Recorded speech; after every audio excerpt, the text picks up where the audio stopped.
What up, guys? The Bench Buddies are back with my NFL Week 14 power rankings. But before I get into it, hit that subscribe button down below to be entered into our giveaway at 500 subscribers. Starting at 32, got to put the Panthers here. Tough loss to the Bucks on the road by 3. It's just another mediocre game and performance from Bryce Young. Chuba Hubbard, though, is the only bright spot so far this year, at least in the second half of the year. Adam Thielen was the big guy on campus in the first half of the year, but now he's kind of got phased out of this offense. 31 are the Patriots, and this game was the ugliest game I've ever seen played on a football field, probably in my life. Lost 0-6, didn't score on a 5-game losing streak, and all those teams they got left, I don't see them winning a game. So it's going to be a rough ending here for the Patriots. 30 are the Commanders, and they head into a bye week at 4-9, losing 4 straight in 6 of the last 7 games after starting out pretty promising and turning some heads, but they just can't figure it out anymore. And to make matters worse, Brian Robinson Jr. left with a hamstring injury, so hopefully he can return after the bye. Dropping one spot are the Giants, and on a positive note, though, they have won 2 straight games heading into the bye, but they get the Packers, who are on fire on Monday Night Football in a big game. 28 are the New York Jets, and this team, I think it's time to call it a season. They just got rid of Tim Boyle, just released him. So Trevor Siemian, Zach Wilson are going to be the guys moving forward. And Rodgers, I don't think he's going to return this year. I know he probably could in week 17 if they really needed him to, but at this point, it's kind of a lost cause. 27 are the Bears, and they come out of the bye week facing the Lions. And they had a good game this year, the Bears-Lions, but the Bears are looking for revenge here after they choked that one away just a few weeks ago. And if the Bears can pull off that upset, the Packers beat the Giants. The Packers are only 2 games back in that division, and the Lions have some tough divisional games left. 26 are the Cardinals, and they move up 4 here after beating the Steelers on the road. This one was the James Conner show, 25 attempts, over 100 rushing yards, and 2 touchdowns. And Trey McBride has been the clear-cut favorite target for Kyler Murray since his return. So they head into the bye week here, looking to get things right to have a good ending to the season. 25 are the Titans. They lost in overtime to the Colts at home. It was a tough loss for them, pretty much ruining their playoff chances. They'd have to win out to even have a chance. But this offseason is going to be a big question mark. What are they going to do moving forward to surround Will Levis? Is Derrick Henry going to return? Lots of questions. They got to take it one week at a time. They go into Miami. Can they pull off an upset? The Raiders fall 1 spot coming out of their bye week. They get the Vikings. And this is a must-win game if this team wants to make the playoffs. They can win this one, get to 6-7. There's a chance they can still get in, but realistically, they have to win out. Same for the Chargers. They got to win out more than likely to get in. They have Denver and the Raiders their next 2 games, and if they can get to 7-7, anything can happen at that point. I just don't see how that's going to happen. They played awful against the Patriots and a team they should have blown out. I get that the defense played great, but if I'm putting kicker and punter stats up here, that's how you know it was not a good day on offense. 22 are the Saints, and they fall 1 after a tough loss to the Lions. If they had played any better defense in the first quarter, I think the Saints walk away with this win. And the thing that sucks about it is they're only 1 game back in the NFC South after this loss. So if they would somehow figured a way to win this game, they would still be tied in the division. But Derek Carr moving forward, I don't know if he's going to be the guy for the foreseeable future. 21 are the Bucks, and they flip with the Saints. After beating the Panthers at home, Mike Evans, yet another 1,000 yards receiving season for his 10th straight year after a big game. Baker looked good, Rachaad White looked good, and they get the Falcons, and they can upset the Falcons. They're right back in the NFC South, tied for first. 20 are the Steelers, and they're falling 9 spots here after a very poor showing. Kenny Pickett more than likely out for at least 2 to 4 weeks. Could be the whole regular season if they do make the playoffs. And it's a tough blow at a tough time where the Steelers need to pick up these wins. Thursday night football, they get the Patriots at home.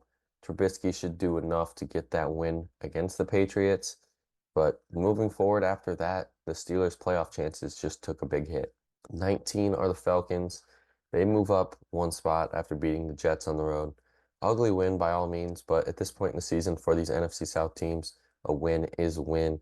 And if they can beat the Bucks, they'll really start to pull away in that division. The Seahawks fall 3 spots here this was probably their best game on offense all year, but the defense let them down and really hurts their playoff chances. There's a lot of 6-6 teams in the NFC, and this is a game it felt like they had to win because they're now 1-4 in their last five. They play the Niners and Philly these next 2 weeks, and that 5-2 can quickly turn into 6-8 just like that, just because of all these tough teams that these guys are playing. 17 are the Bengals, and they're moving up with that overtime win over the Jaguars. Jake Browning was awesome in this one, and him and Jamar Chase just were on the same page at all times. And even Joe Mixon, had a good game. And now they get the Colts in a big game to determine some playoff seasoning because the Colts are right there, a game ahead of the Bengals here. The Bengals can get that win, then AFC playoff picture is just going to get crazier. The Browns fall here after a bad loss in LA to the Rams. Flacco did all he could, but it wasn't enough as the defense just got gashed in an ugly showing. And they get the Jaguars and Texans and Cincy, three games that I think that are up in the air, but the Bears and Jets, they should take care of business. So they're going to have to win one of those three games to possibly get into the playoffs. 15 is Denver, and Denver, really was clicking in the first half, but Russell Wilson cost them a legitimate chance at a win in this one. A punt and three interceptions in the second half halted every single drive that the Broncos had. And when you have games like that, you look back at the end of the year, if you don't make the playoffs, and say that's the one we should have had to possibly get in the playoffs. But their schedule is fairly easy. The Lions, the only above 500 team left on the schedule. So the Broncos here have it all in front of them. They just have to win. 14 are the Rams, and they just beat those Browns. And they've won three in a row out of the bye week, a game out of the playoffs. And now they get the tough schedule here. They get a tougher team in the Ravens on the road. Very tough game for them. If they can go in there and win that one, then nobody is going to underlook the Rams here moving forward because they get Washington, New Orleans, and the Giants before they face San Francisco in the last week. The Rams, are a team to watch out for now that Stafford's finally healthy. Puka, he'll be able to play through his AC sprain. And Kyren Williams has been the key. Now that they have a consistent run game, this Rams team has taken off. The Vikings move up 3 spots, even after two straight losses, just because of all those teams falling. But their last three games, Detroit twice and Green Bay, it's going to come down to those games at the end of the season to see if they make the playoffs. At 12, I have my Packers jumping up here after a big win against the Chiefs. And now they've won three in a row. They hold the seventh seed in the playoffs and probably the easiest schedule left in the NFL with the Giants, Bucks, Panthers, Vikings, and Bears. And if Jordan Love can keep playing how he is playing, it's going to be tough to stop this Packers offense. And if they win out, they're 11-6, and I don't think too many people saw that coming. I think 7 or 8 wins is where a lot of people had them at. I think they're going to exceed those expectations and at least finish with a winning season.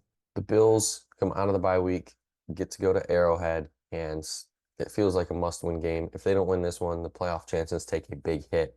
But if they win this one, then I think they're going to get that momentum and possibly squeak into the playoffs.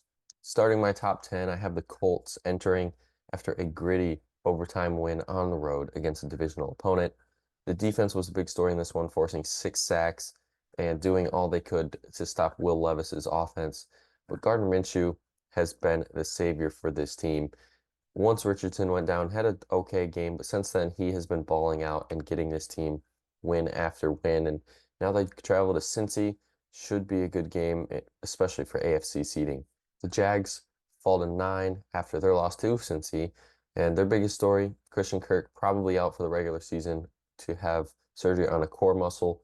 Trevor Lawrence hoping to play by this weekend, but if not, that high ankle sprain is going to cost him a game. The Jaguars, they really need a win here to get back on track and boost their confidence, even if they have Lawrence or not. It just feels like one of those games they have to win.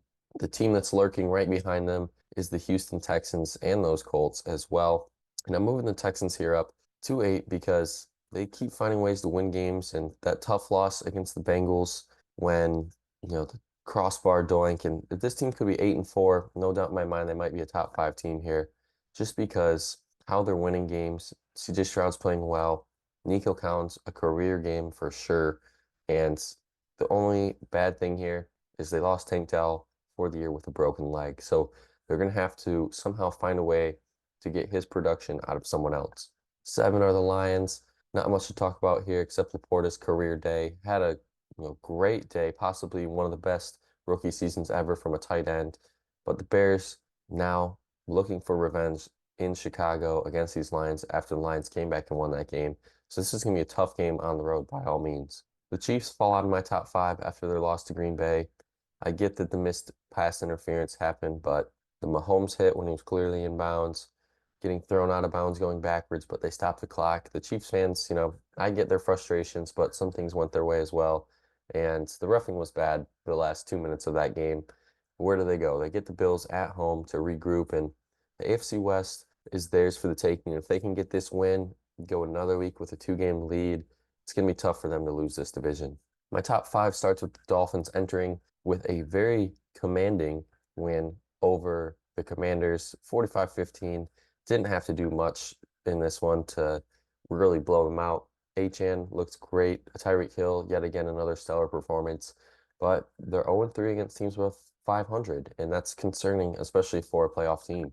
At 4, I have the Ravens coming out of the bye, and Lamar, it's all in front of him. If he can't get hurt this year, let's say he doesn't get hurt in the regular season, this Ravens team is going to be a very scary team to play in the playoffs because when Lamar is around this time, he's gotten hurt these last few years. So fingers crossed he doesn't get hurt so we can see the best Ravens team in the playoffs.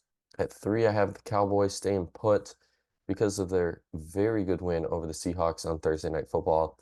Dak, yet again, a big day, possibly MVP consideration now. And if he can beat the Eagles at home and have another good day like he just had, I think the MVP should be going to Dak if he doesn't throw any more interceptions.